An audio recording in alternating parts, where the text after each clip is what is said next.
No período do auge da Grécia, sobretudo em Atenas, a filosofia era a grande provocadora do tema suicídio.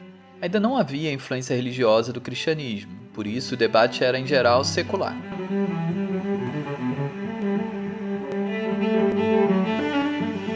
Podemos encontrar uma grande diversidade de opiniões sobre o assunto. Correntes filosóficas como os pitagóricos, epicuristas e estoicos discutiam o suicídio e chegavam a conclusões diferentes. Esses últimos chegavam a dizer que a vida só merece ser conservada se for um bem, gerando mais satisfação do que sofrimento. Caso contrário, seria loucura mantê-lo. O suicídio era então aceitável e até mesmo recomendável em alguns casos. A história grega foi marcada por suicídios épicos e por várias razões. Teve os patrióticos, como Demóstenes, por remorso, pela honra, por fidelidade a uma ideia religiosa, como Pitágoras, para escapar da velhice, os filosóficos, por desprezo à vida, como o do Diógenes, e havia o suicídio por defender certas ideias, o que aconteceu com Sócrates, por exemplo. Para quem não está lembrado, Sócrates foi um filósofo grego que revolucionou o pensamento ocidental. Ele ressaltava sua ignorância, o que é expressado na sua famosa frase "só sei que nada sei". Essa reflexão, segundo ele, é o que torna a pessoa sábia, já que reconhecer a ignorância nos impulsiona a buscar o conhecimento. Sono ignorante e la mia sola conoscenza è di sapere che non so niente. Sócrates passou a vagar pelas ruas de Atenas conversando com as pessoas, questionando-as e ensinando-as por meio do método da dialética. Após gerar incômodos e burburinho entre as pessoas influentes em Atenas, o filósofo foi acusado de não reconhecer os deuses do Estado, introduzir novas divindades e corromper a juventude. Isso significava que Sócrates, que já havia passado de 70 anos, seria julgado por um júri composto por outros cidadãos da polis e sua pena seria definida a partir do julgamento. Sócrates se recusou a pedir misericórdia e manteve-se fiel às suas ideias.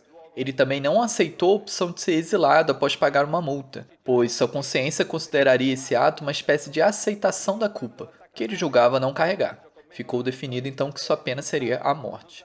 Em 399 a.C., o filósofo recebeu o cálice contendo cicuta, que foi o veneno utilizado para sua execução. Em poucos minutos, ele morreu. Quanto aos dois grandes filósofos pós-socráticos, eles divergiam sobre a chamada morte de si mesmo. Ambos consideraram o homem um ser social. Portanto, as pessoas não podiam tomar decisões baseadas em seus interesses, e sim em respeito, seja a divindade que o colocou em seu lugar, no caso de Platão, ou pelo respeito à cidade, a polis, onde tem um papel a cumprir. Enquanto Platão é mais flexível e tem falas indefinidas, Aristóteles condena fortemente o suicídio.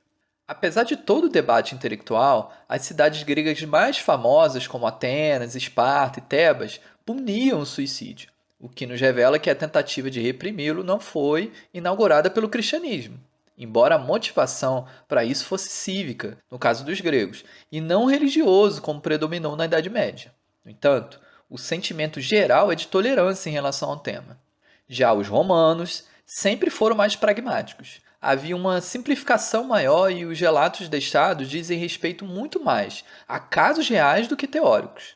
Até a primeira metade do Império, grande parte das fontes parece mostrar uma certa permissividade diante do suicídio. Alguns estudiosos chegam a afirmar que na Roma Antiga foi quando o suicídio teve opiniões mais favoráveis na história ocidental. Até o século II, por exemplo, não havia nenhuma punição legal contra quem praticasse esse ato, com exceção para escravos e soldados. Essa também é uma época marcada pelo aumento do chamado suicídio político, como podemos ver nos exemplos de Brutus, Marco Antônio, Cleópatra, Sêneca e Nero. Em comum, quase sempre estava a lógica de não se entregar aos inimigos. O caso de Cleópatra é famoso devido a muitas representações que o cinema fez da antiga rainha do Egito. Em uma época que Roma vivia uma guerra civil, ela teve um relacionamento com duas figuras poderosas, Júlio César e Marco Antônio, e se matou por causa de um terceiro, Otaviano, depois de saber que ele tomara o poder e provavelmente aprenderia e exibiria como um troféu. Esse cara, para quem não sabe, foi aquele que se tornou o primeiro imperador romano, sob o nome Augusto. Desculpa desfazer a imagem da Cleópatra rodeada de serpentes e se deixando picar por elas. O mais provável é que ela tenha se envenenado com uma mistura de ópio, acônito e cicuta. É aquele mesmo que matou Sócrates. A suposta picada de cobra, na verdade, teria sido um furo para que o coquetel fosse direto para a corrente sanguínea. A atitude pública diante da morte voluntária passou por um processo de maior condenação durante a crise no Império. Aqui sim, o governo passou a reprimir o suicídio. Percebeu como isso coincidiu com um período meio tumultuado? Pois é, tudo indica que os casos de suicídio aumentam significativamente em lugares e épocas com grandes transformações, crises econômicas ou conflitos sociais. A consequente insegurança sobre o futuro acaba aumentando o questionamento sobre a existência. Parece que o ser humano não mudou tanto em 2000 anos. Se você chegou até aqui porque está tendo sentimentos ruins e pensamento em tirar a própria vida, saiba que ter chegado até o final desse vídeo já é um bom sinal. Buscar informações, refletir e principalmente falar sobre o tema são caminhos essenciais para sair dessa situação. Acredite, eu sei o que você está sentindo. Não fique sozinho. Procure ajuda. Uma das opções é o Centro de Valorização da Vida, o CVV. Eles funcionam 24 horas. Você pode ligar, conversar, desabafar, exponha tudo o que você está sentindo. Você vai sair dessa.